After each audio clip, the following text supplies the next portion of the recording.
Welcome to all. SV Union High School and Junior College, Pune. Economics Standard 12th.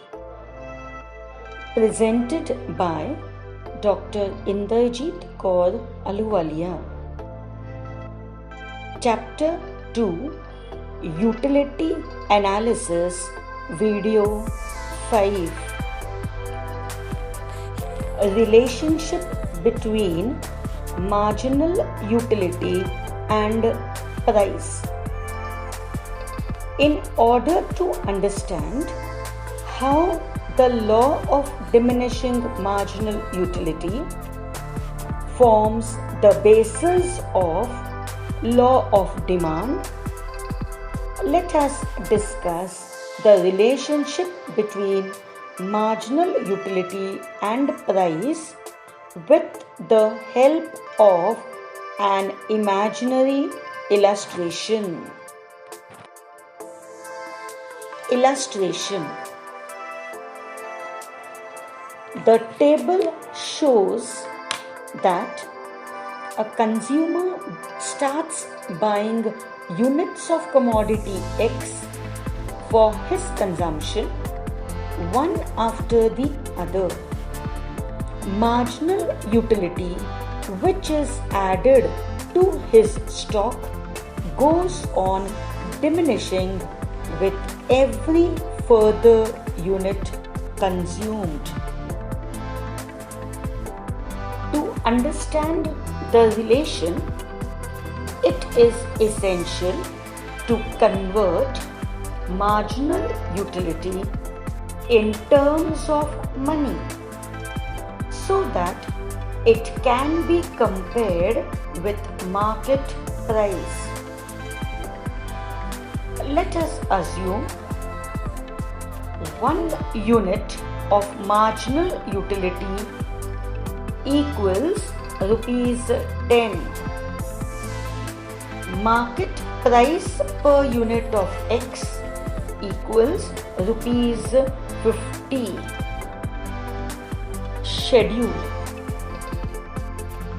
The above table shows marginal utility calculated in terms of money, where 1 unit is equal to rupees 10. Schedule.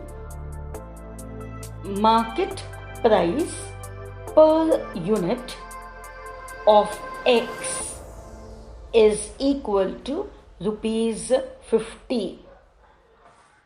When marginal utility is converted in terms of money, one can easily compare it with market price.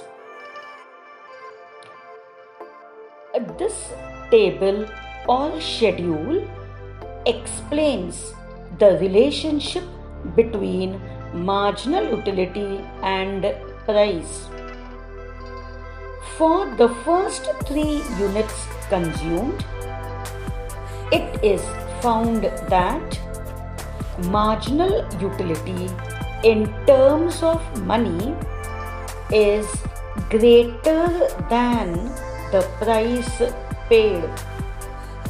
A rational consumer will willingly buy these units since the benefit derived is more than the price paid.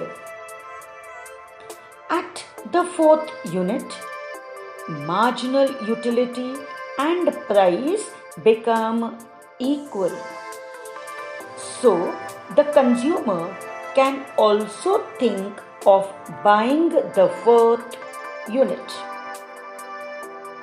In the case of 5th and 6th units, marginal utility derived is less than the market price paid. A rational consumer will not buy further once the equality between marginal utility and price is established. Following inferences can be made with reference to marginal utility and price. First, units which a consumer willingly buys because marginal utility is greater than price are called intra-marginal units. That is MUX greater than PX. Second, unit at which marginal utility becomes equal with market price is marginal unit. That is MUX equals PX, which is known as consumer's equilibrium. Third, units which a rational consumer is not willing to buy and consume, where he has to pay more than the marginal utility, are called extra marginal units. That is MUX less than PX. Thus, a rational consumer attains equilibrium where marginal utility of X equals price of X. This relationship between marginal utility and price gave the way for law of demand. Thank you.